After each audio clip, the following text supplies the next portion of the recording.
Hello and good Monday morning. Hello and good Monday morning. Welcome to Monday Morning, where we react to the Sunday morning news shows we watch that you don't have to. I'm Katie Halper. I'm Aaron Maté. Good Monday morning, everybody. Thank you for joining us. If you're watching us live, it's great to have you with us. Please like the stream. Also, our website is usefulidiots.podcast.com. You can go there to support the show and get bonus content. Before we start, we wanted to say a few words about the death of Aaron Bushnell. He is a 25-year-old Air Force member. For those of you who don't know, he set himself on fire outside the Israeli embassy in Washington, D.C. in protest of the genocide in Gaza, and he succumbed to his injuries. He passed away. And there's video of this going around, which obviously we're not going to show. But we want to just highlight his words. He said, right before he did it, he said, "I will not be complicit in genocide." And then he said, "Free Palestine." And the way it's being covered in the media, if you look at all the headlines, and maybe we can show some of them now, there's an effort to completely whitewash what he was doing. New York Times, a man set himself on fire outside the Israeli embassy in Washington, the police said. So first of all, it's not a matter of the police saying something. There's video of it. Right. Second of all, missing here is what he was doing this for. It's the most bland way of presenting the story. U.S. airman sets himself on fire outside Israeli embassy in Washington. Any reason why? Right. And again, even if the story explains it, most people don't read past the headlines, or a lot of people don't read past the headlines. Again, CNN, all these are virtually identical. There's a deliberate effort here to neuter the action, to neuter what he did and the reason why he did it. U.S. airman sets himself on fire outside Israeli embassy in Washington. That's CNN. And finally, Washington Post, active duty airman sets himself. So all these are exactly the same. Yeah. All these are exactly the same. They apparently, the New York Times, even in the body, it didn't even mention it at first, but then they did update it. But the fact that you don't lead with that is just, it's so telling. Like, there's actually effort in excuse me. Sorry about that. There's actually effort that goes into, I mean, when you're writing a story and there are facts that fill out the story, like what the person said right before he did it, it takes a real conscious decision to not include that in the story. Sure. And we should also add that this was not the first self-immolation that occurred over this issue. There was one in Atlanta, and that was totally buried because I guess the person didn't have a video set up, so they were able to totally bury it. This one, the media was forced to cover because there were people there covering it. It was a more popular spot than Atlanta, than the Atlanta consulate for Israel. So really disturbing, terrible. So sorry that he succumbed to his injuries. And this is actually something that people would do, Americans and also internationally people did in protest of the Vietnam War. Self-immolate. You have to wonder, what would the headlines be if someone did this in Russia, right? So say there was a Russian soldier who set himself on fire to protest the invasion of Ukraine. Would the New York Times have headlines saying, Russian soldier sets himself on fire in Moscow? I mean, no way. Right. First of all, this would be far more prominently displayed, and they wouldn't try to whitewash the reasons for his protest as if this is just some random self-immolation, like just something that happens randomly in front of the Israeli embassy. Yeah. And meanwhile, there's a related media scandal we should talk about just briefly, which is that the New York Times is apparently reviewing one of the reporters on its Hamas sexual violence story. That's a story we've discussed at the Gray Zone. Max Blumenthal and I have done a lot of work to debunk this. And one of the writers on that story was found to have a social media feed that basically promoted genocide. She liked posts on Twitter that called for turning Gaza into a slaughterhouse. This is one of the so-called journalists who the New York Times used to spread a story that itself was used to try to basically justify Israel's genocide and distract from the reality of it. So the Times is apparently reviewing this reporter, and there'll be more on this soon. But and the Twitter account that uncovered all this is Z Squirrel. So Z-Scroll, thank you for your efforts and continue to expose these pro-genocide frauds as they continue to expose themselves by whitewashing this the Israeli mass murder campaign to the point where they can't even feature prominently why someone just burnt themselves alive in protest of it. Yeah. And also Asal Rod, shout out to Asal Rod for the tweet that went through those terrible headlines. Yes, thank you, Asal. Thank you. Yeah. You should follow her on Twitter if you're not already. She does amazing work. She's been on the show too. Yeah. Yes. All right. Well, and one more point, which is that it's the New York Times is looking into this. The question is, why would they assign this person this story? Right. So people are focusing on her egregious behavior, which they should, but that's kind of low hanging fruit. The question is, why would the New York Times ever have? Yeah, she had no journalism experience until after October 7th, when she started writing for the Times, not just about this story, but others related to Israel. And again, and she also is low-hanging fruit because exactly the editors who hired her, they deserve to be held to account. And her co-writers, specifically Jeffrey Gettleman, who is the main writer of that Hamas sexual violence story, if this review does not include his reporting, then it's a cover-up, because his reporting is the problem here, because he engaged in what I believe to be fraud to put out that story, as we've discussed elsewhere. Yeah, and Max and Aaron did great work on that. We actually talked about it last week on the Katie Halper show. Zach Carter. Nope, not Zach Carter. I always call him that. This is so embarrassing. Anyway, Foster. Thank you. We reacted to Gettleman's weird comments on a panel with Hillary Clinton. He was at the same event as Hillary Clinton, saying that his job isn't to present evidence. Yeah, that's right. Yes, that was a first time I've ever heard a journalist say that. A self-described journalist say, yeah, my job isn't to provide evidence. Okay. All right. He's so humble. Yeah. He said that's not my role. Yes. Yeah. Yes. Okay. I have to adjust my camera. So Wilson, I'm gonna disappear while we watch the first clip. Okay. We can go with should we go to Meet the Press? Yeah, let's do it. Yeah. Good Sunday morning. Former President Donald Trump is solidifying his grip on the Republican nomination after beating Nikki Haley in the Midwest, the Northeast, the West, and now the South. Trump delivering a crushing blow to Haley in her home state on Saturday, trouncing her by nearly 20 points with nearly 60% of the vote.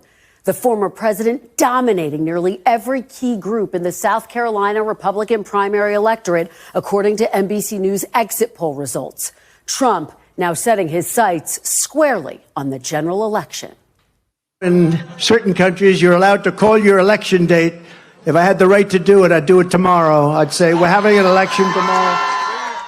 More than 60% of South Carolina Republican. First of all, what is he talking about there with calling the election date? I think he's talking about the parliamentary system and snap elections. He's fired up, he's fired up. He wants that vote now. He wants that vote now. But I love the way he throws in this reference and the crowd goes wild, as if I don't know if they know what he's talking about when he's saying if I could call elections. And of course, when you can call elections, that's when you already are in power. You're already president or prime minister. But I like this idea that it's like make America parliamentary again. Primary voters said in exit polls they would consider Trump fit to be president even if he was convicted of a crime. And by the way, I did want to mention this. Someone points this out, that Welker sounds like she's covering a sporting event. It's true. It was a little unhinged. Trounced, pounced, devoured. She's on the ground. I don't know enough about sports to be able to do it, but it was a very, very...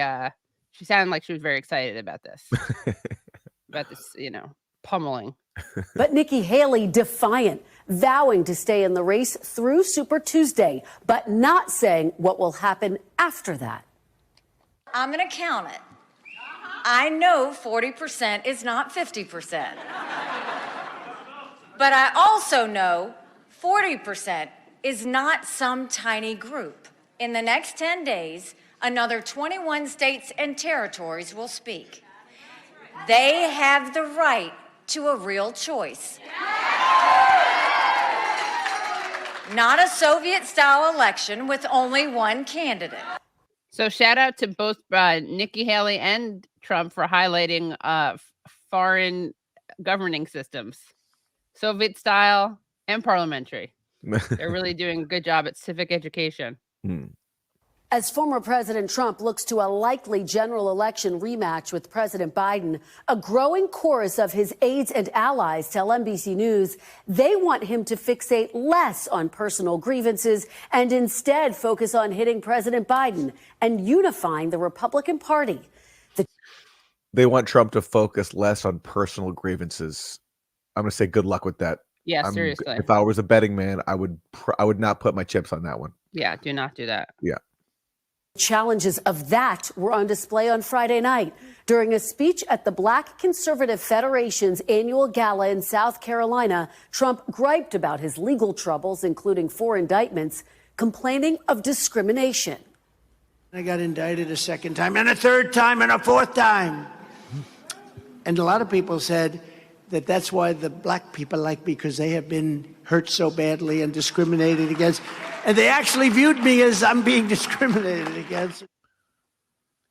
Well, I wonder how the Central Park Five felt about Trump when he got indicted. Like, did they feel sympathy after he called for them to be executed? right. After he took out a full page ad in the Daily News calling for the return of the death penalty for them. Yeah. Yeah.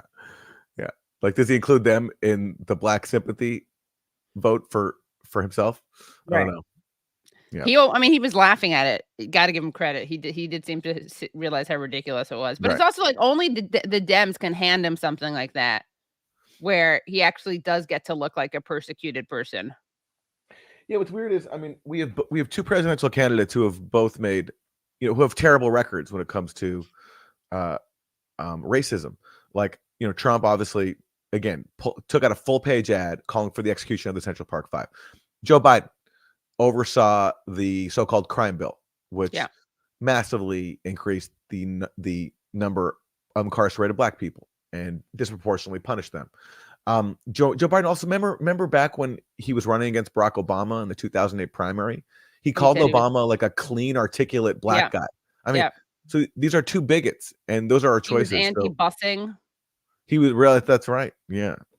He was like tight with Strom Thurmond. Yeah. So those are our choices. So Democrats here, in their attempt to like just focus on Trump, they're gonna have a hard time because with Biden, there's plenty to point to there as well. Yeah.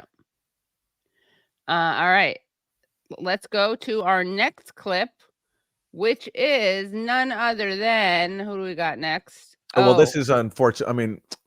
Trigger every warning. time we have to listen to this guy, it's tough. But unfortunately, he is a policymaker. He's very important. And there's a lot of going on right now in the world. We have a proxy war in Ukraine, which just marked its 2nd anniversary. And we have a genocide in Gaza. And this guy is integral to both. His name is Jake Sullivan. Ukrainian fighters have been dying. They've been running out of ammunition. Is this war in Ukraine a stalemate, Jake, or does Russia now have the upper hand? Well, first, Kristen, let's take a step back. We've just hit the 2-year anniversary since this brutal invasion began. And when it began, most people on your show predicted that it'd be over in a week or 2. Most people in the U.S. government predicted it'd be over in a week or 2. 2 years. There you have it, ladies and gentlemen. Jake Sullivan admitting that you should never listen to him or Kristen Welker, the woman asking him the questions, because they're both wrong about it. I like that humility. Years later, the capital of Ukraine, Kyiv, stands. The country stands proud and free and resisting Russian aggression. So we need to understand that actually Ukraine has, in many ways, succeeded in thwarting the fundamental objective of Vladimir Putin, which was to subjugate the country of Ukraine. Now, Ukraine has also taken back roughly half the territory that Russia occupied in the early months of the war. We are looking at some setbacks, including in recent days, because Ukraine didn't have enough ammunition to defend the town of Avdiivka in the east. But at the end of the day, Ukraine still has the capacity, if we provide them the tools and resources they need, to be able to prevail in this war. And it is up to us, the United States and our allies and partners, to deliver on our commitments. And that's why it's so important that Congress act. Okay, so let's listen to what he's saying here. Okay. Ukraine launched a counteroffensive last year that was, waged with a huge amount of NATO weaponry, like massive amounts, unprecedented levels for Ukraine. Also, months planned with the Pentagon and the UK. And they were able to capture close to nothing. And in fact, last year, Ukraine lost a net amount of territory, according to Estonia's defense ministry. And U.S. officials have been privately saying recently that the best they can hope for Ukraine for this year is not to lose even more territory. And despite all this, Jake Sullivan's going on TV and he's saying that if we just give them more money, if we just give another $61 billion, which right now House Republicans are holding up, then they can take back more territory. It's totally delusional. He's just sentencing more Ukrainians to death. The best time to negotiate would have been more than a year ago. And remember, General Mark Milley, who, like, unlike Jake Sullivan, has military experience, because at the time he was the chairman of the Joint Chiefs of Staff. He said, now's the time for Ukraine to negotiate. But Jake Sullivan and Antony Blinken and Joe Biden said no. And they've led to a situation where Ukraine now has lost more territory. They've just lost Avdiivka. And Jake Sullivan's still lying through his teeth and saying that if we just give them a little bit more, they can retake more territory. It's so awful. And, we talked about this with the great John Mearsheimer last week on last week's show. And it's just a good reminder that there were negotiations that were scuttled by Boris Johnson on behalf of the West. And if Putin wanted to subjugate all of Ukraine, as they claim, he never would have done those negotiations. Yeah, I mean, that's a great point. Look, Jake Sullivan talks about how Russia failed in its objectives because they don't control all the country. Russia's force, which it invaded with in February 2022, was not nearly enough to take over the whole country, including the capital, Kyiv. You just couldn't do it with that size. Russia's obvious goal was to force Ukraine to enter into negotiations that it was refusing before, namely to resolve the status of the Donbass, the eastern Ukraine, where there had been fighting for 8 years and 14,000 people had died. And that led to these peace talks first in Belarus and then in Turkey, which, as you mentioned, the U.S. Via Boris Johnson undermined. So that was Russia's goal. And Jake Sullivan wants to pretend that because Russia didn't take over the whole country, then that's why we should continue arming Ukraine. He has to ignore the fact that there was a chance to end this war in its early weeks by just supporting the peace deal that was almost reached in Turkey. And it was undermined. And amazingly, still on corporate TV, you cannot mention that peace deal was reached. It's never been mentioned, I believe, on any of these networks. I got to mention it last week on Al Jazeera. I did a debate last week, and that was like that was a rare opportunity where in somewhat of like a large channel, that fact can be mentioned, that there was peace talks and they were undermined. But inside the U.S., there's a complete embargo, and that allows Jake Sullivan to go on and spin fantasies like this. Right. I mean, if they brought that up, it would totally undermine the central narrative about this. It's just so shocking that no one knows that. Yeah. I mean, lots of people don't. If you watch this show, you do. Speaking of which, give us a like. Pay it forward. All right. Well, remember the whole thing about Russia destroying our democracy and interfering in our elections? Well, that wasn't just 2016. It wasn't just 2020. Jake Sullivan and Kristen Welker are sounding the alarm that it could happen in 2024. Ask you about Russia as it relates to our next election. As you know, the intelligence community has said that in 2016 and 2020, Russia interfered in the United States presidential elections. Are there concerns, or is there even evidence that Russia is planning to interfere in the 2024 election, Jake? I can't speak to evidence today, but I can tell you, of course, there are concerns. There is a history here. You can't speak to evidence, period, because there is none for any of these claims, whether it's 2016 or 2020. The only thing documented is a Russian troll farm put out a bunch of dumb memes and posts that nobody saw and that were barely about the election. That's the documented extent of Russian interference so far in U.S. elections. He's pulling a Gettleman. It's like a monster under the bed. These are grown adults who are literally talking about the equivalent of a monster under the bed. It's a fantasy, and they keep peddling it whenever they need it. Like in whatever in the midterms in 2022, right, when Democrats did better than expected, they're warning before Russia's going to interfere, and the Democrats did well. They're like, all right, never mind. Right. Russia Russia didn't come in. We're good. We're good. So it's a boogeyman, which they roll out whenever they need to. And I wonder how long they're going to ride this train for. It never ends. It's a little Russian. They're Russian nesting dolls under the bed. Little Matryoshka dolls under the bed. Yeah. But Aaron, you complain, you critique, yet you are being very ungrateful. As someone working on a book on Russiagate, you should be thanking the foreign policy blob. They certainly give me a lot of content to work with over the last many years. Yes. Yeah. And your book is not going to be, it's timeless. It's certainly still relevant. That's true. That's true. That is true. When you write a book, you do get worried that it's going to be kind of expired. Like by the time it comes, it's going to be dated. But Russiagate is the gift that keeps on giving. Yeah. In presidential elections by the Russian Federation, by its intelligence services. And there's plenty of reason to be concerned. And this is not about politics. This is about national security. Yeah, right. It's not about politics. Right. Hillary Clinton. Jake Sullivan was working for Hillary Clinton during the 2016 campaign. And he's the one who put out that fake story about a Trump organization server having secret communications with a Russian bank. That was Jake Sullivan. And he put that out. It was a complete scam. The Clinton campaign generated that lie.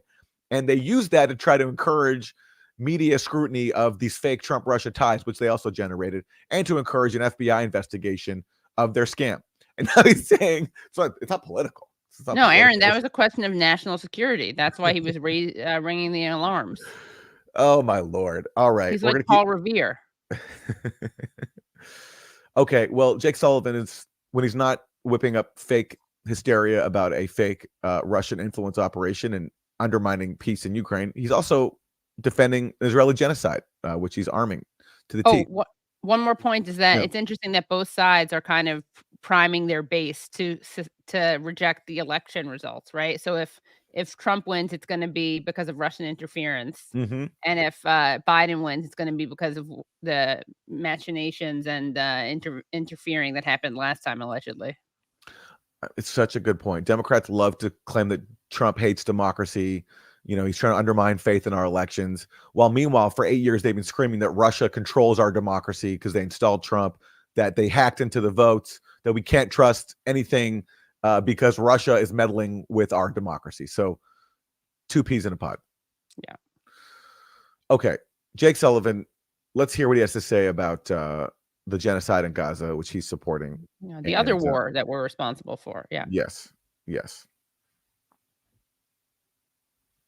Ask you about Israel. Israeli Prime Minister Benjamin Netanyahu yesterday announced that he will convene a cabinet meeting at the beginning of this week to approve the operational plans for action in Rafah, including the evacuation, he says, of the civilian population there. Has the president seen this plan? Has he been briefed on it? He has not. And beyond that, Kristen, we have been very clear about our view here.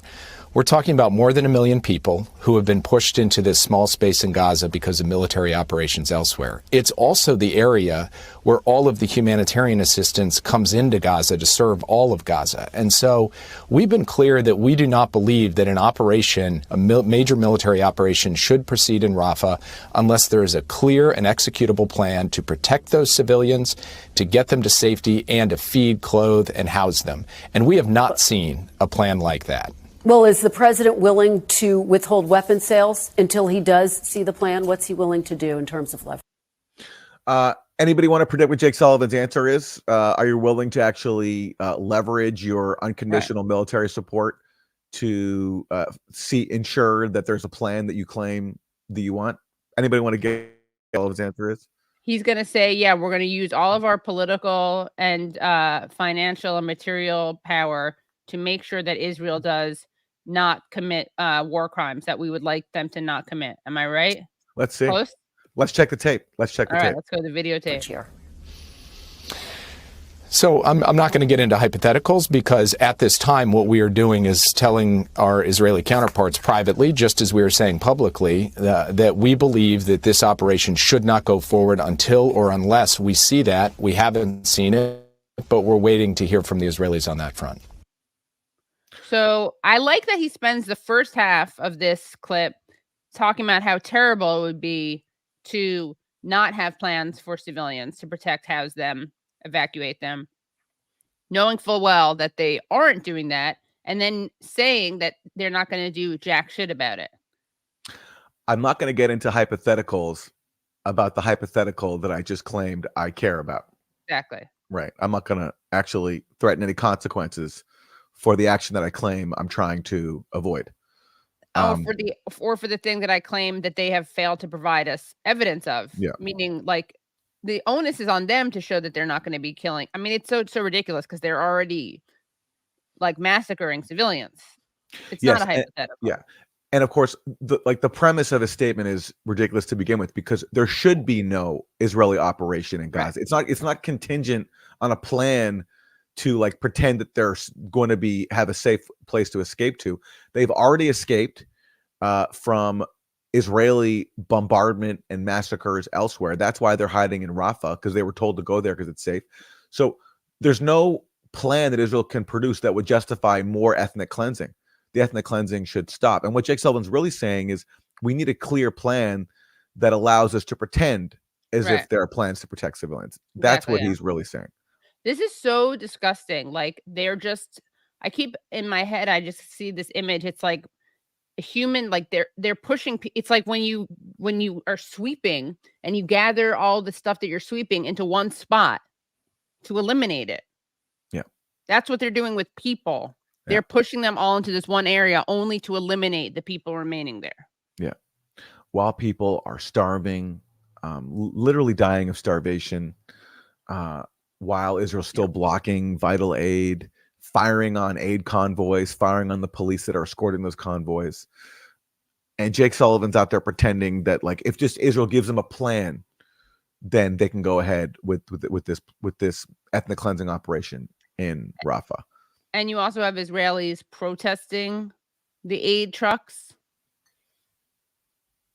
I mean, it's absolutely sickening. It's a sick society. Sorry to say. Yeah, they're blocking they're doing a blockade of aid trucks from getting into Gaza. Yeah, and they're even setting. I mean, you saw the footage. Like, they set up a bouncy castle at their little encampment where they're having a good time as they're blocking life-saving aid from reaching starving civilians on the other side of the concentration camp wall. And these are people who claim that, Muslims hate life and don't value life, and they have a death cult. These are the people claiming that they love life. By the way, I don't know if anyone saw the movie. It feels like a documentary, The Zone of Interest. It's based on a true story. It's based on a novel that's based on a true story of a Nazi family living right next to Auschwitz. But I highly recommend it, and it reminds me a lot of. And the director pointed this out when he won a BAFTA. The director is a British Jewish guy. That this is not just fiction. This is happening right now, except it's in Gaza. Okay, let's go to more of genocide. Jake Sullivan. There are reports that negotiators in Paris have agreed to the outline of a new deal between Israel and Hamas to free hostages in Gaza in exchange for a multi-week ceasefire. Can you confirm whether that outline has been agreed to? And if so, what does it look like? Well, it is true that the representatives of Israel, the United States, Egypt, and Qatar met in Paris and came to an understanding among the four of them about what the basic contours of a hostage deal for temporary ceasefire would look like. I'm not going to go into the specifics of that because it is still under negotiation in terms of hammering out the details of it. There will have to be indirect discussions by Qatar and Egypt with Hamas because ultimately they will have to agree to release the hostages. That work is underway, and we hope that in the coming days we can drive to a point, a firm and final agreement on this issue, but we will have to wait and see. You used the word hope. Are you hopeful that this time there will be a deal? There's been a lot of toing and froing, so I'm not going to make predictions and I'm not going to kind of put percentage chances on it. What I am going to say, though, is that the United States position in this is clear. We would like to see this deal get done. We would like to see the hostages returned, including American hostages, and we would like to see that temporary ceasefire, which will alleviate the suffering of the people in the Gaza Strip, innocent civilians, women and children. So we are telling everyone, including the Israeli government, that it is our firm position that every effort be exercised to get to this agreement, and then we can move forward from there. Jake, before I let you, He really has a ventriloquist dummy vibe, Yeah. like he does. really has the appearance of one, and he is a puppet. He's just parroting nonsense, which is all false. It's all lines that are pre-planned. And again, Hamas from the start has said basically that they would release all the hostages in exchange for the release of all Palestinian hostages in Israeli prisons. Maybe not even all of them, just a lot of them, because there are thousands of Palestinians who are taken captive in Israeli dungeons, in Israeli prisons. And from the start, Israel's rejected that. And Biden called Hamas's demands over the top. Blinken called Hamas's demands non-starters. And that's what this comes down to. They don't want to end this genocide because they want to support the Israeli goal of ethnic cleansing as much of Gaza as possible and leaving as much of Gaza uninhabitable for anyone who wants to return. That's what this comes down to. Yeah, I mean, so much for protecting American civilians. They're and citizens, I should say. They're happy to have these people used as pawns. I mean, shouldn't America be a little concerned with the fact that Israel is bombing its own hostages and shooting them in some cases? Yeah. Okay, one more Jake Sullivan for now, and we might hear from him again later. Right now, a major problem for the Biden administration is that House Republicans, specifically Speaker Mike Johnson, are holding up this massive so-called foreign aid bill, which includes $61 billion for the Ukraine proxy war and $14 billion for Israel. And one of the arguments that Jake Sullivan and his colleagues are having to make now to just beg for this money to be released is that this money is going to U.S. weapons manufacturers. And here he is making that case on Fox News. Than the day we walked into office. Second, this bill, this bipartisan bill that the Senate just passed, is the best answer to your question. It contains substantial resources to enhance the production capacity of our defense industrial base so that we can build munitions not just for Ukraine, but also to make sure that the United States military has the tools it needs to deter any adversary anywhere in the world, anytime. If we don't pass this bill, it is going to mean less money going to 40 of the 50 states of the United States that are currently in the process of producing critical munitions. We've got to get that money out the door. Okay, We've got to get this money out to these 40 states because that's the only way to invest in the United States. Forget building roads, hospitals, paying teachers a reasonable salary. Yeah, I mean, mass transit, speed rail. No, the only way to invest in social spending is to give it to the military-industrial complex. That's all. Money. It's great. Yeah. Well, look, I mean, I'm glad that these people are saying the quiet part out loud, right? They call it the military-industrial base. It's a military-industrial complex. Yes. Victoria Nuland made that point. Jens Stoltenberg made that point. They're doing our jobs for us, Aaron. Yeah, I mean, but before it was all about defending democracy, standing up to autocracy. They're kind of done with that one. Now it's about let's get this money to these 40 states, And really, honestly, who does it really enrich? Yes, it creates like some jobs, can't deny that. But investing in other fields would create far more jobs, like say education, infrastructure. Everyone knows that. But really, the people who really get this money are, weapons contractors, lobbyists in Washington, D.C. and Baltimore and Virginia, in that area. Right. That's why like homes in those areas now are going for record prices because that's who's really getting rich off this proxy war. Absolutely repulsive, disgusting people. All right. Well, we got, oh my God, speaking of repulsive, disgusting people, we got the PM, right, of Israel. That's next. Yes. Now we're going to listen to as much of this guy as possible because he's so, it's just he's so sexy. Attractive. It's attractive. No, it's just so horrible. No, it. It's just so horrible to hear him speak, but let's get through as much of it as we can. You said that victory is within reach, but U.S. intel says the IDF has only destroyed 30% of Hamas leadership and that the amount of tunnels that Hamas uses have really only been tiny in terms of what has been destroyed by the IDF.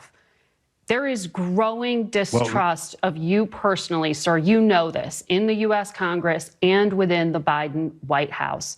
When your closest ally is telling you things like this and telling you that you need to reconsider a strategy, isn't it worth considering?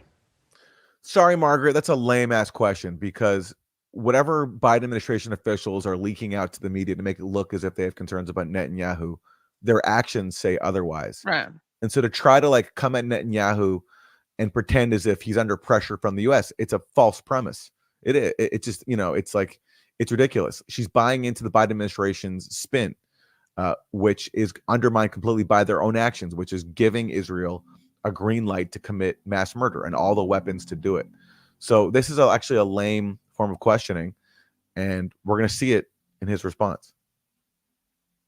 Look, I think that the U.S. agrees with us on the goal of destroying Hamas. Yes. And on the goal of releasing the hostages. Yes, you're right. Yes. So actually, the premise of my question is ridiculous. Right. Yes. Right. The decisions of how to do that are left with us and with me and the elected cabinet of Israel. And we're doing a lot of things that we were told by the best of friends initially turned out not to be true. They said you can't enter the ground war without having enormous complications. They said you cannot fight, you can't enter Gaza City, you can't go into the tunnels. It'll be a terrible bloodbath. All of that turned out to be not true. Well, yeah, there is a terrible bloodbath. It's just all Palestinian civilians. And that's exactly what Margaret Sullivan should say right now in response to this. But of course she doesn't. She just sits there quietly and lets him lie like this. And what's sad is that she's probably, honestly, of all the mainstream, all these anchors that we hear from, I mean, Kristen Welker did say to Jake Sullivan, well, what is Biden going to do anything about this thing that he claims he doesn't want, like the killing of civilians? Mm-hmm. But Margaret is probably the best, at very low bar of all these Sunday morning anchors, and this is still the best we see. Our soldiers are in the tunnel network. We don't have to take apart hundreds of kilometers of tunnels. We are taking apart the missile production factories that are underground, the command and control headquarters, the computers that are there, the money that is there, the weapons that are there, and the ammo that is there. They're taking apart Gaza's hospitals, their schools, their mosques, their universities. I believe they've destroyed every single university now in Gaza. That's what you should say in response to this monster saying all this stuff. But she just doesn't. She lets him lie like this. That's because she fundamentally accepts the premise that Israel has the right to just destroy Gaza in the name of defeating Hamas. And this is what happens when you accept the premise that occupiers have the right to, quote unquote, defend themselves. You know, it's like if you accept that premise, then you're not going to be able to challenge Netanyahu when he goes through all these lies, because you're accepting the false premise that he's basing all this on. By the way, we didn't see any questions this week about Israel's claims about UNRWA. Remember when they said that a handful of UNRWA staffers took part in October 7th? And then this week it came out that U.S. intelligence has actually said there's no evidence for that. You'd think, especially after the Biden administration promoted that lie about UNRWA, the Palestinian Refugee Agency, that somebody would call out either Jake Sullivan or Netanyahu for spreading it once U.S. intelligence debunks it or contradicts it, but nothing. There was nothing on that at all. Well, also Israel, isn't Israel supposed to report to the ICJ today? Yes, it's due today. Anything on that, perhaps? Yeah. That's a great question. I don't know if there was questions about that, but certainly no, I don't think so. That should be top of mind. They barely talked about the ICJ at all in general. Yeah, of course. Yeah, you know, international law, international courts, refugee agencies, keeping people alive, you know, secondary concerns. Yeah. Well, hold on. We got to play the very last minute, like 30 seconds of Netanyahu. Sorry to bring him back on. We're doing that methodically. So we're doing the war. You can't substitute for the Israeli military command, and we're doing it very responsibly. Very responsibly. Don't worry, guys. They're doing it responsibly. I think that's clear from all the footage. All the Israeli soldiers showing the loot that they've stolen, the posing with women's lingerie, very responsible. What else? Blowing up civilian infrastructure. Yeah, filming themselves blowing up. Yeah. Filming themselves blowing up entire apartment blocks. And again, she doesn't say any of that. It's really shameful. If you're gonna put them on TV, you have to have minimal respect for facts and humanity, and she just doesn't here. It's oh, anyway, okay, let's go on to more. And now we're going to talk about a prisoner exchange, a hostage exchange. Minister, the U.S. is working on a hostage deal that President Biden has said would bring with it at least 6 weeks of calm. The intelligence chiefs met on Friday. Are we close to a deal? Well, I'm not sure the exact duration, but I can tell you that we're all working on it. We want it. I want it, because we want to liberate the remaining hostages. We've already brought half of them back. And I appreciate the effort, the combined effort of Israel, the United States, to bring back the remaining hostages. I can't tell you if we'll have it, but if Hamas goes down from its delusional claims and goes down, can bring them down to earth, then we'll have the progress that we all want. What specifically is holding up the deal at this point? Reportedly, this would have 30 to 40 hostages, women, elderly, wounded, released in exchange for a few hundred Palestinian prisoners being released. Hamas started out with just crazy demands, and it's. Why don't you ask him what those crazy demands are? Yeah, exactly. She just asked him for specifics, and let's hear what he has to say. Okay, ready? Too soon to say if they've abandoned them, but if they do abandon them and get into what you call the ballpark, they're not even in the city. They're in another planet. But if they come down to a reasonable situation, then yes, we'll have a hostage. I hope so. Oh, he answered that question. Aaron, they're being unreasonable. That's the specific holdup. Crazy. They were crazy demands. Crazy. What were their demands? It was for the release of Palestinian hostages in Israeli prisons. Also, the provision of humanitarian aid, which Israel's been blocking, Crazy. and a permanent ceasefire. Those Also are Hamas's crazy. demands. So what's crazy there? Aaron, What's if you have crazy? to ask, it shows you don't even understand. Yeah. And I suspect that Margaret Brennan knows the answer. She knows what those demands are. And she knows that if you articulate those, you actually show that Israel is being crazy because they're blocking a reasonable settlement to return their own people home. And so she just lets him lie like that. And by the way, the very fact that an increase in humanitarian aid is among the issues that are being used as a bargaining chip in these negotiations, it shows that the U.S. knows that Israel is blocking humanitarian aid. Yeah.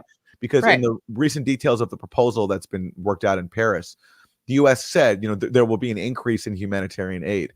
Why are you conditioning an increase in humanitarian aid on anything? Humanitarian aid doesn't come with conditions. It's a minimal necessity. Anything short of that is a war crime. So the U.S. knows that Israel's using humanitarian aid as a bargaining chip. Right. And they're aiding and abetting this. And that's why they're complicit in genocide. But Aaron, the next clip dovetails perfectly, because here we just saw Netanyahu talking about how the demands of Hamas are crazy. They're not even in the ballpark of reasonable. Let's hear what Bibi is proposing. The issue of the hostages.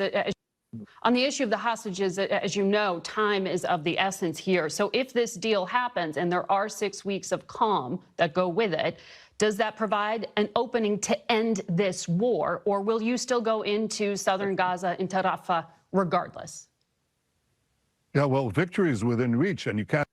Great job by Margaret pronouncing Rafah properly. Obviously, she put some effort in there, but maybe put some effort into holding this war criminal to account. It's impressive that she can say Rafah properly. Yeah. But how about doing your job properly and not letting this guy lie through his teeth as he oversees a genocide? Have victory until you eliminate Hamas. Hamas is a terrorist organization that. Once we begin the Rafah operation, the intense phase of the fighting is weeks away from completion. Not months, weeks away from completion. And that is, we've already destroyed 18 out of the 24 Hamas terrorist battalions. So we have a... No, you haven't. I mean, what's the source for that? Good luck getting him. Where's he getting that from? Yeah. It's baseless, and U.S. intelligence says otherwise. And 4 of them are concentrated in Rafah. We can't leave the last Hamas stronghold without taking care of it. Obviously, we have to do it. But understand, too, that I've asked the Army to submit to me a double plan. First, to evacuate, to enable the evacuation of the Palestinian civilians in Gaza, and obviously, second, to destroy the remaining Hamas battalions. That gets us a real distance towards the completion of victory. And that we're not going to give it up. If we have a deal, it'll be delayed somewhat, but it'll happen. If we don't have a deal, we'll do it anyway. It has to be done because total victory is our goal, and total victory is within reach, not months away, weeks away, once we begin the operation. So he just said if we have a deal, it'll be delayed, but we're going to do it anyway. Exactly. Great. If you're Hamas listening to that, crazy Hamas, why the hell would you why would they do that? Exactly. What's the incentive there? And in fact, he's going to, in the next clip, he makes it even plainer and clearer. So here's the next clip with we have Jake Sullivan up next. Again. Yes. Yeah. But also, quick question that Margaret could have asked, right? Two things I would bring up. So he's saying if there's a hostage deal is reached, then the operation to exterminate Hamas will be delayed.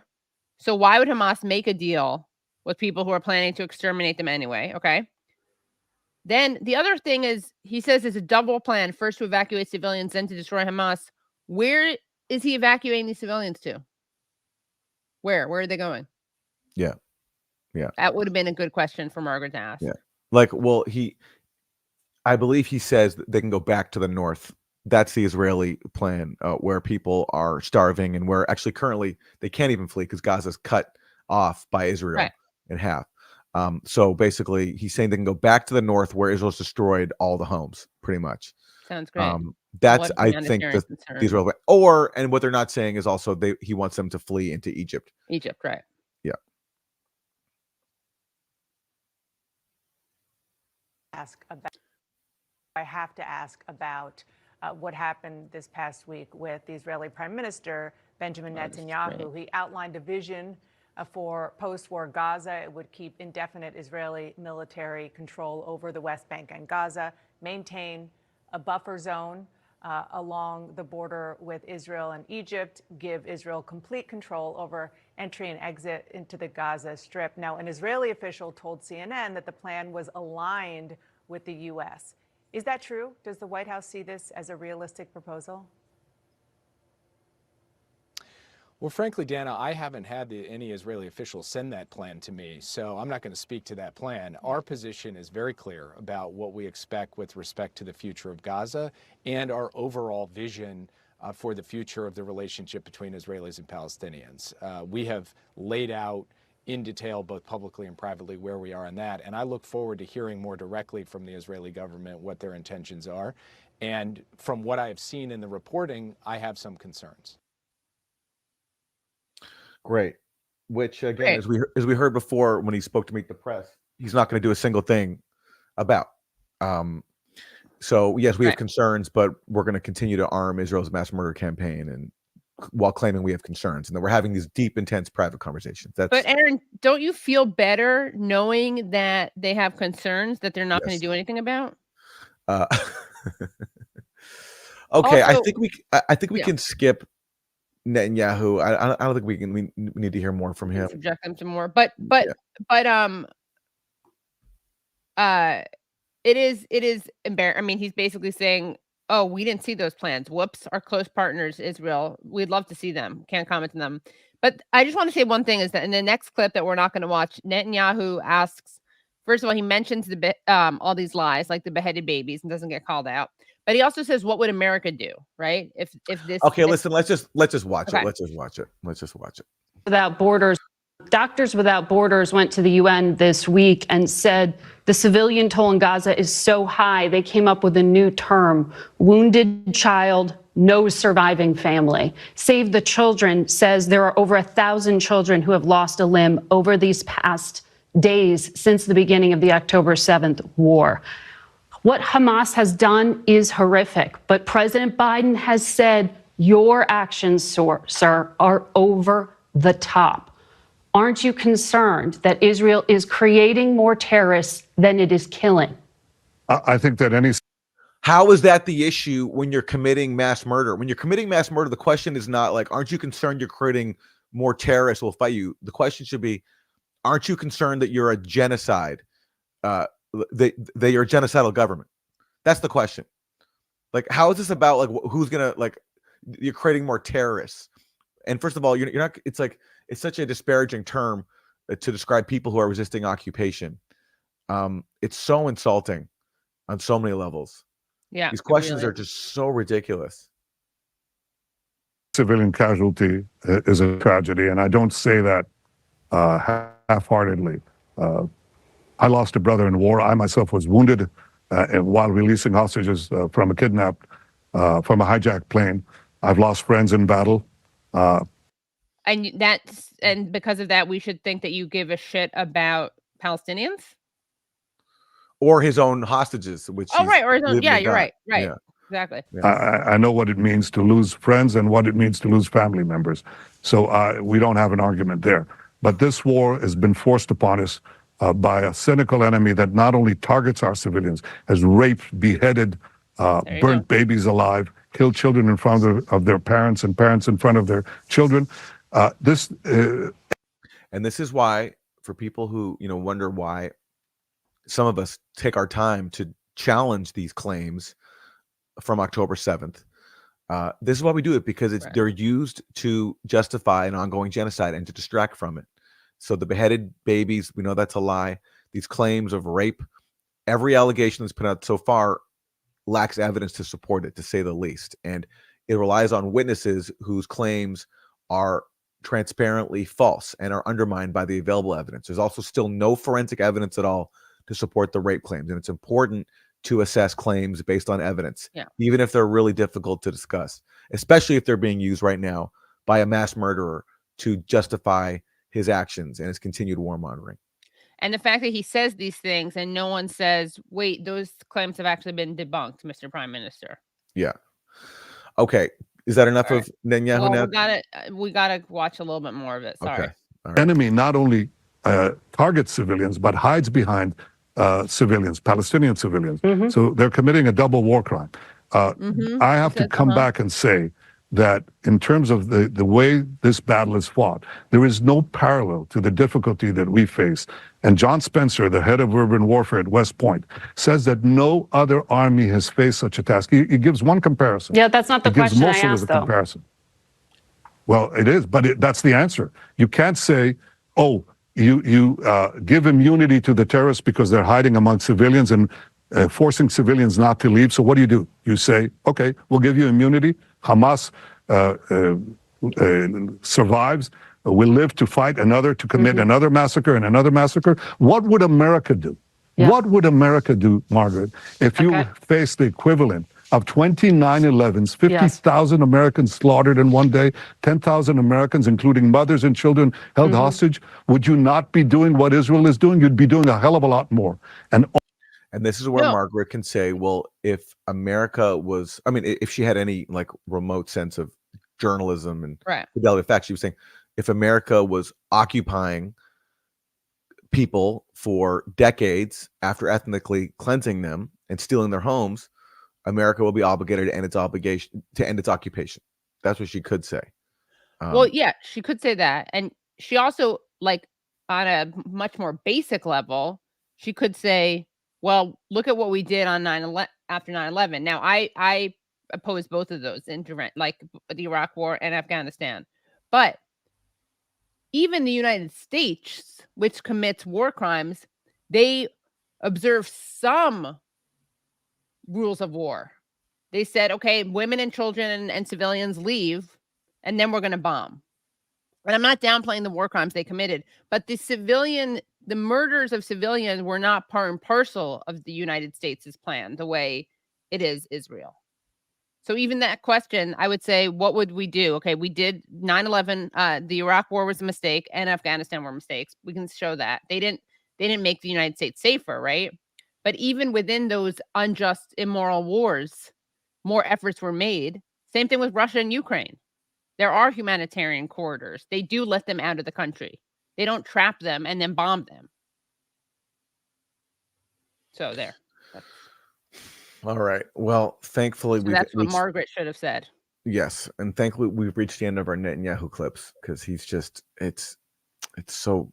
to listen to him is just maddening. But I hate that. What is Israel supposed to do? As if the only options are nothing. And Aaron, you of course point out they should end the occupation. Yes, but even for people who aren't critical of the occupation, the idea that the only options are nothing and genocide is absurd. Yeah, sure, and of course, but again, they don't have a right to fire a single bullet into Gaza. They don't. Yeah. You can't attack territory that you're occupying. Your obligation is to end your occupation, period. Okay, let's move on to Fiona Hill. She's a former official in the George W. Bush administration and the Trump administration. And she's here to talk about the 2-year anniversary of Russia's invasion of Ukraine. And she was one of the people, right, who mentioned that Boris Johnson had scuttled the negotiations, right? Not quite. She is, though, the only establishment U.S. figure, and this is important. It's a good thing to bring up, to acknowledge that there was a peace deal reached. So in Foreign Affairs, about a year ago, she wrote that, yes, in April 2022, there was a peace deal reached between Ukraine and Russia. Now, oddly, what's weird about her article, she doesn't say what happened to that peace deal. Right, okay. She just says it was reached. She just acknowledged that it was there. Yeah, exactly. There was one, exactly. right, yeah. But it's very important because that is the only acknowledgement in an establishment outlet that there was a peace deal. Now, of course, she can't acknowledge what happened to it, but at least she acknowledged that it happened to begin with. She just couldn't tell us what happened to it, but we can fill in the blanks with other people, because Ukrainian officials, including Ukraine's top negotiator in Turkey, has admitted that Boris Johnson came over and said, we're not going to back you up if you sign a peace deal with Russia, and you should fight Russia. Right. So other people have filled in the blanks that she left, but it was very important what she did, which to acknowledge, citing U.S. officials, that there was a peace deal, which means there are people out there in the U.S. who know exactly what happened. They're just not talking about it yet for obvious reasons, because they don't want to acknowledge that the U.S. undermined a peace deal in the early weeks of this war. She does have a great accent. I'll give her that.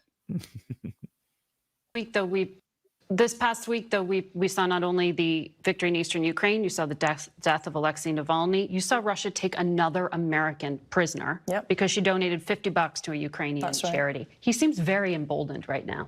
He is, and I mean that's really fits into the whole theme of your discussions this morning. Putin thinks that he's winning because we've blinked. Because maybe he thinks he's winning because he's winning.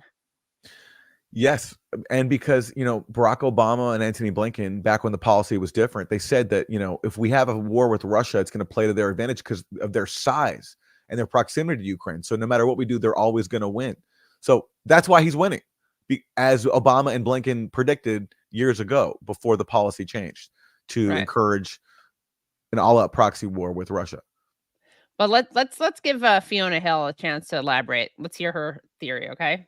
We've blinked because we don't seem to have the courage, either politically or morally right now, to stand up and support Ukraine in fending him off and fending Russia off. What kind of courage is required to literally send people to their deaths to fight our proxy war?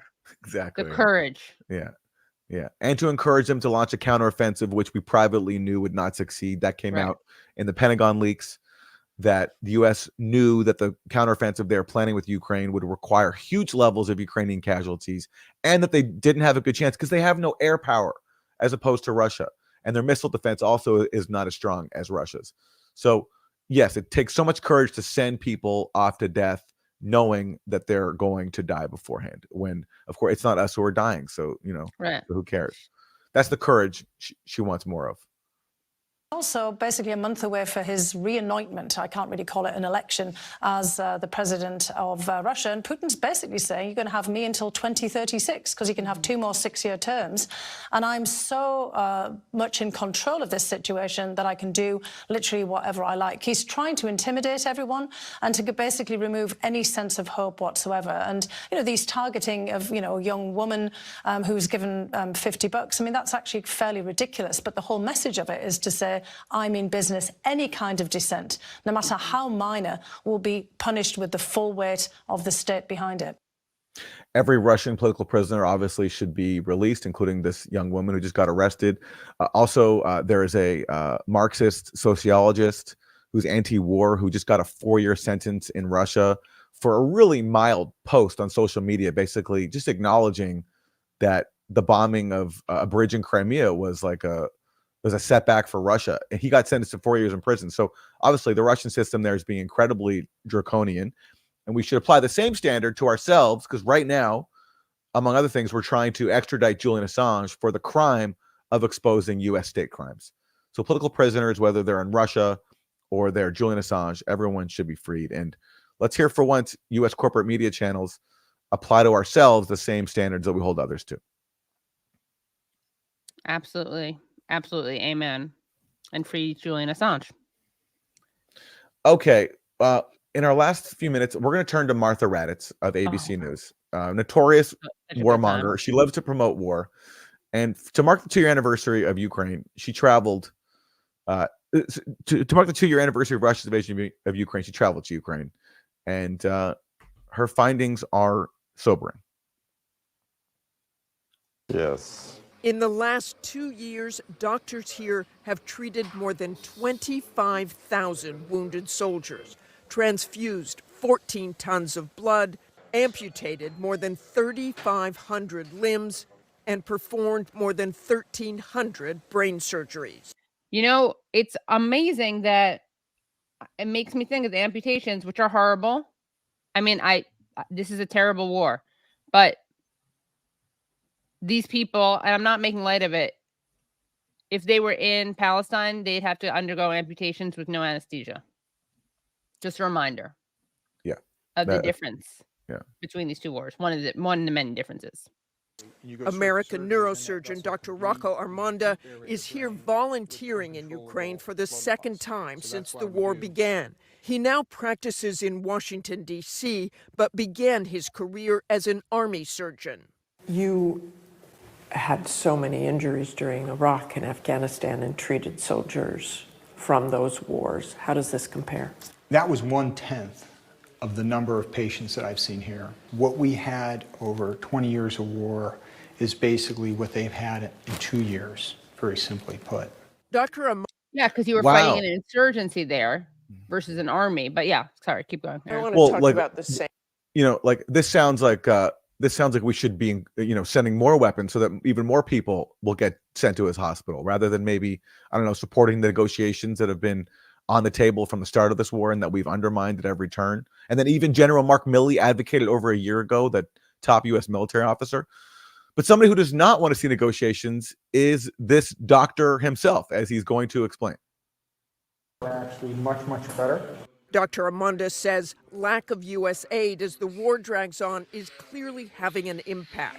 You know that the aid has been held up. Do you think that has made a difference? The less firepower you have, the more casualties you have, the more lives are lost. It's directly related. He says he was inspired.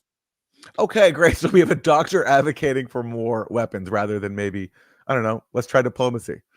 Strange. Yeah, that's good. I'm glad. Yeah. But Aaron, he has something else to say. I think we should let him just continue this thought.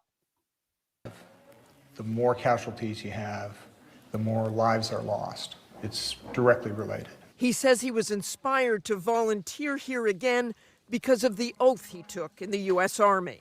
Tell me why you are so committed. I'm committed because at West Point, when I was a cadet and when I became commissioned as an officer, we swore an oath to the Constitution to defend the United States against enemies, foreign and domestic.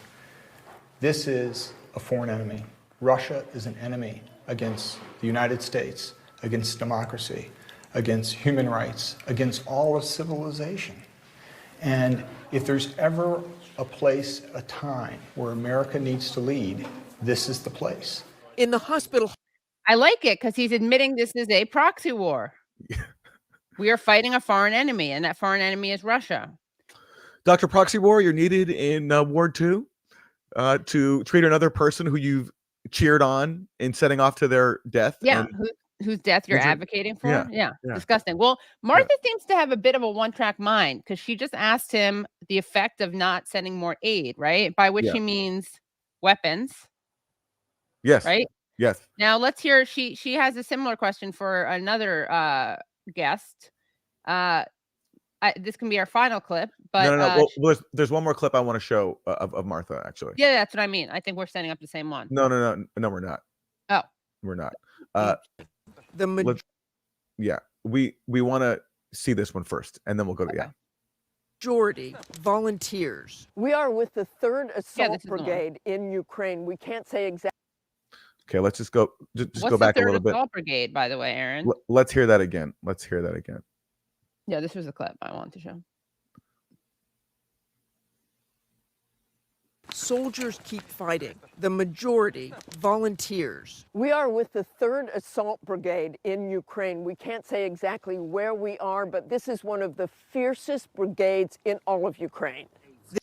Okay, you can't say exactly where you are, but can you tell us exactly who the 3rd Assault Brigade is? Yeah. Can you tell us, Aaron? Because I have a feeling she won't. Okay, well, yes, I can answer. The 3rd Assault Brigade is the Azov Battalion. Ta-da! And that is the neo-Nazi brigade that the U.S. Congress explicitly forbids U.S. assistance to. There's a law on this on the books. It was passed a few years ago, before Russia invaded, when we were allowed to talk a little bit more openly about the fact that you have neo-Nazis embedded in the Ukrainian military. And so the Azov Battalion, which the U.S. Congress bans from receiving any U.S. assistance, played an integral role in the recent fight over Avdiivka. By the way, where Ukraine lost a lot of soldiers, including during the retreat, which was a major disaster. And so now Martha Radditz is embedding with a neo-Nazi militia, and she can't tell you where they are, and she certainly will not tell you who they are because they're neo-Nazis. But let's let the leader of Azov Battalion explain who they are. His name is Andrei Beletsky. He's commanding them right now in their fight. He's the commander of the 3rd Assault Brigade. And this is what he said a few years ago about his views on Ukraine. So this is from the Washington Post. Beletsky said in 2010 that Ukraine's purpose was, quote, to lead the white races of the world in a final crusade against Semite-led Untermenschen, inferior races, and his supporters called him white ruler. So white Martha Radditz is embedding with the brigade led by the neo-Nazi white ruler Beletsky. So there we go. But she has a very important question for him, which I think we have to not for him, but for a member of this white brigade. Let's see what she has to ask him. Goes by call sign Center, has been in the Ukrainian army since 2017. At this training facility, he told me the fight is getting more difficult. How important is U.S. aid? We are defending with old rusty Soviet weapons, he tells me. If we had more Western weapons, Western airplanes and artillery, we would have been at least 3 times more effective. Still, he says, he'll keep up the fight. But for many other soldiers and many of the people of Ukraine who have lost so much, there is weariness here that has settled in on this anniversary and a profound sense of uncertainty. It's almost like she has a mission, a thesis, which is that the United States needs to be sending more weapons. That's her question, her rhetorical question for everyone from doctors to white nationalist soldiers. So the member of the neo-Nazi battalion is complaining that he hasn't received sufficient levels of U.S. weaponry. And Martha Radditz is not allowed to point out that actually under U.S. law, his brigade is not allowed to receive any U.S. weaponry because that's U.S. law. You're not allowed to arm the Azov Battalion, which is the 3rd Assault Brigade. And we're just all supposed to forget about that. We're supposed to forget they're neo-Nazi and that we banned arming them. It's all just like, that's memory hold. Absolutely disgusting. And also, why don't they go to Palestine? Why don't they talk to a Palestinian doctor? Yeah, well, that would require not embedding with the Israeli military, which is pretty much the only way that U.S. journalists have been allowed into Gaza. There's 1 or 2 exceptions, but basically journalism so far in the U.S. in Gaza means embedding with the Israeli military that is destroying Gaza. But could she be? I mean, I'm almost thankful to her because she's so overt. She's such an overt warmonger, and even calling it aid. Yes, aid. I know. It sounds like it's like food packages when really it's like howitzers and missiles that kill people because, you know, U.S. weapons are being used to kill people in the Russian-held areas of Ukraine, as they've been used for the last 8 years when Ukraine's been bombarding eastern Ukraine in the proxy war that began 10 years ago with the Maidan coup. Right. And now it's even worse. Now, because of this war, the U.S. weaponry is even more intense. And it's, there are civilians in places like Donetsk and Luhansk and other places that are being killed with U.S. weapons because Ukraine commits atrocities. We hear about the atrocities committed by Russia against Ukrainian civilians. We don't really hear about atrocities committed by Ukraine against their own people in the Russian-held areas or the Russian-aligned areas. Well, to end the show, we started off by talking about Aaron Bushnell, the Air Force member who self-immolated in protest of Gaza, and we highlighted what a terrible, intentionally terrible job the legacy media did in covering his death in their headlines. So Ben Spielberg points out that we finally have a model headline that comes from a Spanish sports newspaper, Marca, and this is how you write a headline, everyone. U.S. Air Force member self-immolates in protest for Palestine at Israeli embassy. I will no longer be complicit in genocide. There we go.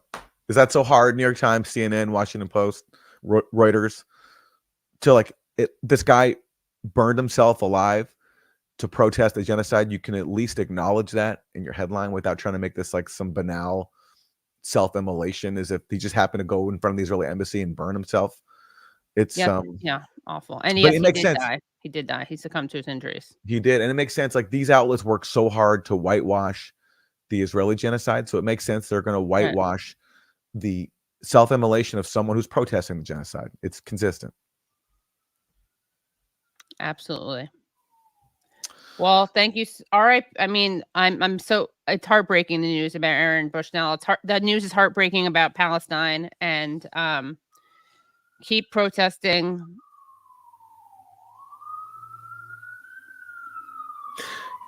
RIP to Aaron Bushnell. What can you say? And what were his last words? He said, I refuse to be complicit in a genocide and free Palestine. And anybody with a conscience, that should be our message. And yeah. And there's a call for members of the military to conscientiously object right now. Yeah. All right. Our website is usefulidiots.podcast.com. Thanks so much for tuning in to Monday Morning. We'll see you next time. Bye, everyone.